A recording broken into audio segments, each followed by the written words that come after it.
नमस्कार। आप सभी प्यारे व्यूअर्स का मेरे चैनल में बहुत बहुत स्वागत है। Welcome back to Bina blogs. आज मैं बहुत ही स्पेशल ये मोदक की रेसिपी शेयर करने वाली हूँ। ये मोदक गेहूं के आटे से बने हैं, जो कि बहुत ही लाजवाब रेसिपी है। आप ये मोदक कभी भी बना के खा सकते हैं। जब भी आपका स्वीट खाने का मन करे तो इसे आप घर पे बनाइए। बहुत ही स्पेशल मोदक है। आप पूरी रेसिपी देखिए। चलिए देखते हैं रेसिपी। गेहूं के आटे से ट्रेडिशनल तरीके से मोदक बनाने के लिए मैंने इंग्रेडिएंट्स रेडी कर लिए हैं। आइए देखते हैं। 250 ग्राम मैंने गेहूं का आटा लिया है। साथ में 1 टेबलस्पून अखरोट के पीसेस, 1 टेबलस्पून बादाम के चॉप्ड किए हुए पीसेस, 1 टेबलस्पून इलायची पाउडर, 3 टेबलस्पून मैंने घी लिया है, 1 टेबलस्पून पिस्ता के पीसेस, 1 टेबलस्पून काजू के पीसेस और साथ में 1 टेबलस्पून काला तिल लिया है। आप काले तिल की जगह सफ़ेद तिल भी यूज़ कर सकते हैं।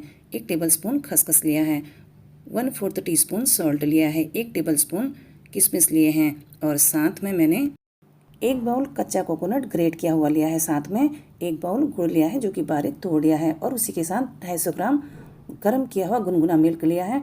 2 टेबलस्पून फ्रेश मलाई ली है। चलिए सबसे पहले एक पैन ले लेते हैं। पैन को गरम कर लेंगे। पैन को गरम करके सारे इंग्रेडिएंट्स एक एक करके इसमें ड्राई रोस्ट कर लेते हैं। सबसे पहले खसखस को रोस्ट कर लेते हैं और रोस्ट करने के बाद एक प्लेट में हम इसे निकाल लेंगे। उसी के साथ बाकी के इंग्रेडिएंट्स एक एक करके रोस्ट कर लेने हैं। उसके बाद हम तिल रोस्ट कर लेते हैं। अगर आपके पास सफ़ेद तिल हैं तो आप सफ़ेद तिल यूज़ कर सकते हैं। मेरे पास सफ़ेद तिल नहीं थे, इसलिए मैं काला तिल यूज़ कर रही हूँ। तिल को हमने चटकने तक रोस्ट करना है। आप देख सकते हैं तिल चटकने लग गए। इसे हम उसी प्लेट में निकालेंगे जिसमें हमने पहले खसखस रखा है। तो सारे इंग्रेडिएंट्स इसी तरह से एक एक करके रोस्ट करते जाएंगे और एक साथ एक प्लेट में रखते जाएंगे। साथ में सारे ड्राई फ्रूट्स भी रोस्ट कर लेते हैं।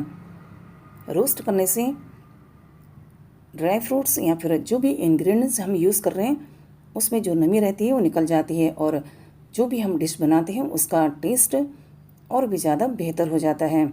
सारे इंग्रेडिएंट्स रोस्ट कर लिए हैं और एक प्लेट में निकाल लिए। अब एक पैन गरम करके इसमें हम 1/2 टेबलस्पून घी डाल देते हैं।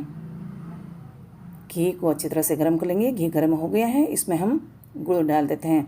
गुड़ को हमें मेल्ट करना है, अच्छी तरह से हमें मेल्ट कर लेना है। गरम घी में गुड़ डालने से स्टफिंग का टेस्ट बहुत ही ज़्यादा अच्छा हो जाता है। अब इसमें हम जो हमने ग्रेट किया हुआ कोकोनट रखा है उसे भी ऐड कर लेते हैं और उसे भी अच्छी तरह से एक करछी से मिलाते जाएंगे। एक एक करके सारे इंग्रेडिएंट्स को, साथ में किशमिश भी ऐड कर लेते हैं। उसी के साथ जो हमने इलायची पाउडर रखा है उसे भी ऐड कर लेते हैं और साथ में जो प्लेट में बाकी के इंग्रेडिएंट्स हमने ड्राई रोस्ट करके रखे हैं उसे भी ऐड कर लेते हैं।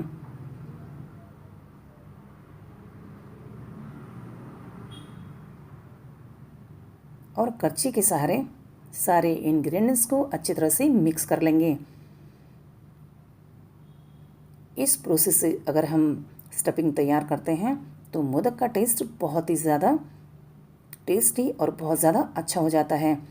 स्टफिंग एकदम रेडी है। इसे एक प्लेट में निकाल लेते हैं। जब तक स्टफिंग ठंडी होती है तब तक हम आटा लगा लेते हैं। आटा गूंदने के लिए 250 ग्राम मैंने आटा लिया है। इसमें 1.5 टेबलस्पून हम घी डाल देंगे और साथ में जो हमने सॉल्ट लिया है उसे भी ऐड कर लेते हैं। सारे इंग्रेडिएंट्स को अच्छी तरह से हमें मिक्स करना है। अच्छा सा आटा हमें तैयार करना है। आटा गूंदते टाइम हमें ध्यान रखना है कि जब हम मोदक के लिए आटा बनाएं तो बहुत ज़्यादा पतला नहीं होना चाहिए। अब साथ में जो हमने मलाई ली है 2 टेबलस्पून उसे भी ऐड कर लेते हैं। मलाई ऑप्शनल है, अगर आप डालना चाहते हैं तो डाल सकते हैं। मलाई डालने से आटा बहुत ही ज़्यादा सॉफ्ट और बहुत अच्छा हो जाता है। अब थोड़ा थोड़ा करके हम दूध डालेंगे। ध्यान रखना है क्योंकि हमने मलाई भी डाली है और घी डाला है, तो दूध हम थोड़ा थोड़ा ही डालेंगे। क्योंकि जो हम आटा तैयार कर रहे हैं इसे हमने गीला नहीं करना है, अच्छा सख्त आटा लगाना है, जिस तरह से हम पूड़ी के लिए आटा बनाते हैं। आटा गूंदने के लिए हम दूध की जगह पानी का भी इस्तेमाल कर सकते हैं। थोड़ा सा हमें ध्यान रखना है, पानी या दूध जो भी हम आटा गूंदने के लिए इस्तेमाल करें उसे थोड़ा सा गुनगुना बनाएं तो आटा बहुत ही अच्छा खिला खिला सा बनता है। आटा एकदम रेडी है। हाथ में थोड़ा सा घी लगा के इसे 5 मिनट के लिए सेट होने के लिए साइड रख देते हैं। जो मैंने दूध लिया था आप देख सकते हैं उसमें से इतना बच गया है। 250 ग्राम दूध था, आधे से भी कम दूध यूज़ हुआ। और घी भी आप देख सकते हैं 1 टेबलस्पून घी भी बच गया है। आटा देख लेते हैं, 5 मिनट हो गए हैं। आटा एकदम रेडी है। देखिए बहुत ही अच्छा सेट हो गया है, कितना सॉफ्ट आटा तैयार हुआ है। हाथ में थोड़ा सा घी लगा लेंगे, दोनों हाथों में घी लगा के आटे को हाथ से कुछ इस तरह से मसल लेते हैं। इस तरह से घी लगा लेंगे और इस तरह घी लगाकर जब हम आटा तैयार करते हैं तो बहुत ही सॉफ्ट और बहुत अच्छी इसकी पूड़ियाँ तैयार होती हैं, जिससे कि हम बहुत अच्छे मोदक तैयार कर लेंगे। अब इसका हम रोल बना लेते हैं कुछ इस तरह से, या तो आपके पास अगर इस तरह का पट्टा है तो आप पट्टा यूज़ कीजिए या फिर चकला यूज़ कीजिए। मैं इसे पट्टे में तैयार कर रही हूँ। अब चाकू के सहारे इसके इक्वल पीसेस तैयार कर लेने हैं, लेकिन मैं थोड़ा सा पीसेस छोटे बड़े बनाऊंगी क्योंकि मेरे पास जो स्टीमर है छोटा स्टीमर है। अगर आपके पास स्टीमर बड़ा है तो आप इक्वल पीस बना सकते हैं। मैं थोड़ा छोटे बड़े बनाऊंगी ताकि जो बीच का हिस्सा रहेगा उसमें छोटे छोटे मोदक रखूँगी और साइड पे बड़े मोदक लगाऊंगी। और ये मैंने सारी लुइयाँ काट ली हैं। वापस से इसे बाउल में डाल देंगे और एक एक करके हम इनके पेड़े तैयार करेंगे। कुछ इस तरह से दोनों हाथों से दबा के हमें फिर इसकी पूड़ियाँ तैयार कर लेनी हैं। पूड़ी तैयार करते टाइम हमें ध्यान रखना है, पूड़ी के चारों तरफ हमें बेलन को घुमाना है और पतला बनाना है। बीच का हिस्सा ज़्यादा पतला नहीं करना है, साइड का हिस्सा पतला करना है ताकि जब हम फोल्ड करें तो अच्छी तरह से फोल्ड बने। गोल पूड़ी बना लेनी है कुछ इस तरह से। इसे हाथ में ले लेंगे। अब हमने जो स्टफिंग तैयार की है इसमें स्टफिंग भर लेते हैं। बीचों बीच स्टफिंग डालेंगे। 1.5 टेबलस्पून इसमें मैं स्टफिंग डालूँगी कुछ इस तरह से। स्टफिंग डालने के बाद पूड़ी को थोड़ा सा घुमा लेंगे और एक हाथ से पूड़ी घुमाते रहनी है, दूसरे हाथ से हमें पूड़ी को इस तरह से फोल्ड करना है। फोल्ड को हमें बीच की तरफ लाना है, चारों तरफ से फोल्ड करना है। इस तरह इसके कोने हम फोल्ड करते जाएंगे और बीच की तरफ इसे लेके आएंगे कुछ इस तरह से। ध्यान रखना है, कभी कभी हम जब पूड़ी को फोल्ड करते हैं तो साइड से ख़राब हो जाती हैं, तो उसको वहीं पे हमें दबा देना है और थोड़ा थोड़ा करके बीच में लाना है कुछ इस तरह से। और जितनी भी कलियाँ हमने बनाई हैं कलियों को एक साथ लेके साथ में इस तरह से हमें थोड़ा सा उसको ऊंचा शेप दे देना है और हल्का सा उसे घुमा देना है ताकि मोदक एकदम अच्छा बना रहे, खुले नहीं। ये देखिए एकदम रेडी है मोदक। इसे हम एक प्लेट या इस तरह के पार्ट में निकाल लेते हैं। बाकी की जो लुइयाँ हमने काटी हैं उनकी भी इसी तरह से पेड़े बना के पूड़ियाँ तैयार करके हमें उसमें स्टफिंग भर के चारों तरफ से पूड़ी को मोड़ लेना है छोटे छोटे फोल्ड बना के और उसे बीच की तरफ ला के बीच में हमने उसे मोड़ देना है। खास ध्यान ये रखना है कि जब पूड़ी बनाएं तो साइड का हिस्सा पतला हो, बीच का हिस्सा ज़्यादा पतला नहीं करना है। कोने इसके सारे पतले कर लेने हैं। वापस से उसी प्रोसेस से हम इसे भी तैयार करेंगे जैसे पहला मोदक बनाया था।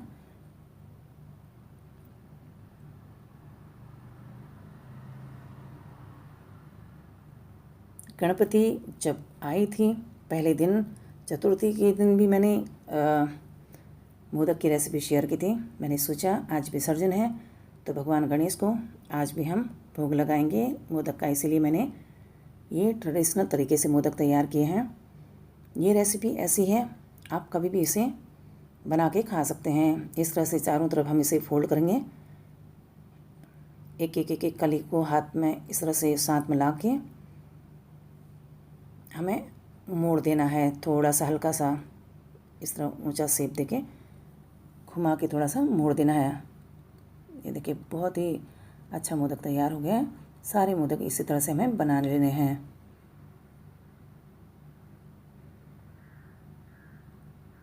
सारी कलियों को बीच में ला के इकट्ठा करके उसे मोड़ के थोड़ा सा उसको ऊपर की शेप देके हल्का घुमा देना है।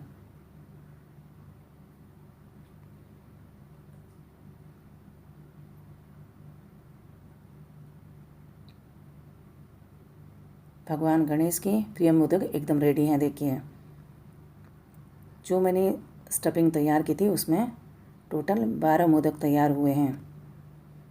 छोटे बड़े 12 मोदक तैयार हैं। अब हम सबसे पहले एक स्टीमर ले लेते हैं। अगर आपके पास स्टीमर नहीं है, कुछ ऐसा बर्तन ले लें जिसमें आप गर्म पानी बना के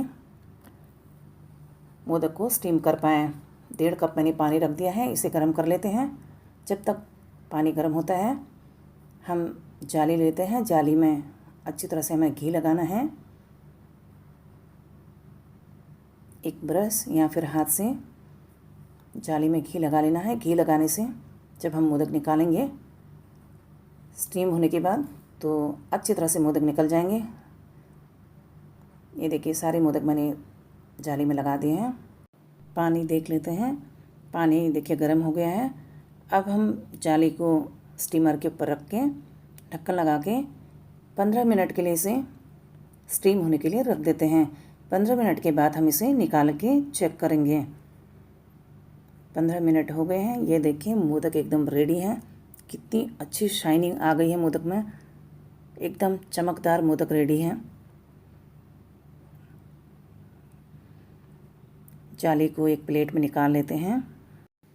ये देखिए गेहूं के आटे के लाजवाब ट्रेडिशनल मोदक एकदम रेडी हैं। अब हम इन्हें एक प्लेट में निकाल लेते हैं और अगर आप खाना चाहते हैं तो गरम गरम इसे खा सकते हैं। आप प्रसाद मंदिर में चढ़ा सकते हैं। आपका कभी भी मीठा खाने का मन करे आप इस तरह के मोदक बना के खा सकते हैं। बहुत ही लाजवाब रेसिपी है। इन्हें और भी ज़्यादा शाइनिंग और चमकदार बनाने के लिए थोड़ा सा इसमें घी का पॉलिश कर लेते हैं। अगर आप मीठा ज़्यादा खाना पसंद करते हैं तो घी में थोड़ा सा गुड़ का पानी भी मिलाइए, तो उससे मीठा भी ज़्यादा हो जाएगा और शाइनिंग भी ज़्यादा होगी। ये देखिए बहुत ही लाजवाब मोदक एकदम रेडी है। ये गेहूं के आटे से बने ये मोदक आप कभी भी बना के खा सकते हैं। ज़रूरी नहीं है कोई फेस्टिवल में ही हमें इसे बनाना है। आपको जब भी स्वीट खाने का मन करे तो ये मोदक बना के खाइए। आपने अगर वीडियो अच्छी तरह से पूरी देखी है तो आपको खुद ही समझ में आ गया होगा कि जो इसकी रेसिपी है कितनी लाजवाब रेसिपी है। तो जितना अच्छा इसे आपने बनाते टाइम देखा, खाने में भी बहुत ही ज़्यादा टेस्टी होते हैं। तो फेस्टिवल के बगैर भी आप इसे बना के खाइए। आप इसे 1 हफ्ते तक बना के रख सकते हैं। इसमें खास ध्यान ये रखना है, आपको जहाँ पे मैंने दूध डाला है उसमें आप पानी यूज़ कर सकते हैं। गुड़ की जगह आप थोड़ा सा चीनी शक्कर का यूज़ कर सकते हैं। शुगर पाउडर डाल सकते हैं और आपके ऊपर डिपेंड करते हैं। स्वीट थोड़ा सा कम ज़्यादा कर सकते हैं। तो बहुत ही ज़्यादा टेस्टी मोदक है। और मैंने जो ब्लैक तिल यूज़ किए हैं उसकी जगह पे आप सफ़ेद तिल यूज़ कर सकते हैं। चलिए देखते हैं टेस्ट कैसा हुआ है।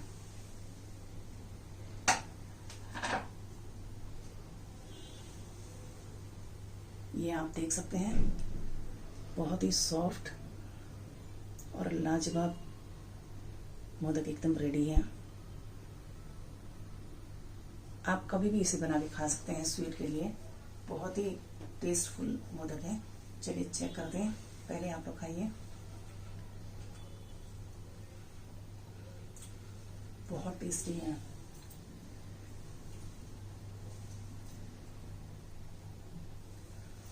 मेरे पास वाइट तिल नहीं था इसलिए मैंने ब्लैक तिल यूज़ किया है।